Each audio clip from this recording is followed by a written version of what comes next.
He was a Rhodes Scholar at Oxford who had gotten there by interesting means. He hadn't even learned to read until he was 12, but he persuaded the selection committee that he was a brilliant leader, and we did a lot of planning for the future. We had all kinds of exciting ideas that we were going to pursue in our life together.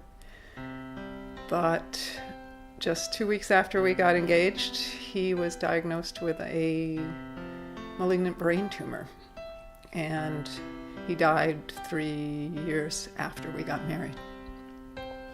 There was one moment when he said he was really afraid he was going to keep living too long and the health insurance would run out and I would be left with the debt.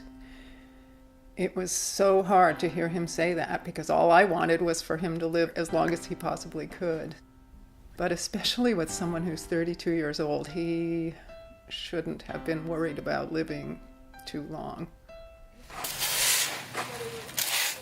Last spring and summer, when Republicans started talking about bringing back lifetime caps on health insurance, that was like a knife in my gut. I was so horrified that anybody would have to live through that again, that really spurred me to action. It made me decide that it was time for me to step forward and do more than simply attend protests. It was time to run for office.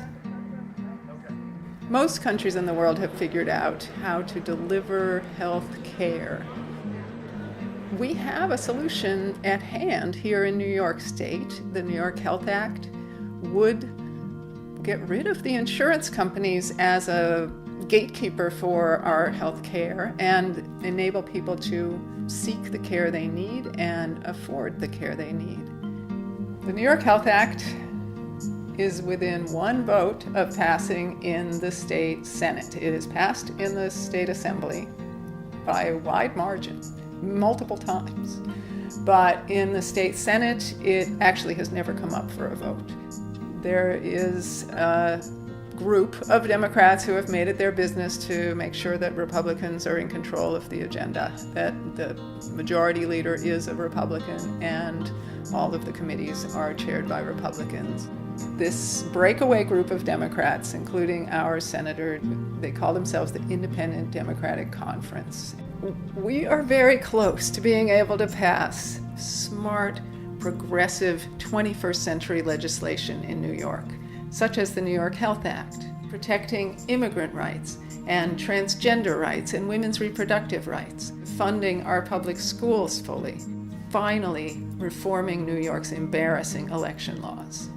Joining this campaign, joining this movement to really remake Albany in a direction that people have thought was impossible for a long time is exciting. And I hope people will join me and be part of the large community of people who are trying to make this happen. I'm Rachel May. I'm running for state senate, and I ask for your support in my campaign.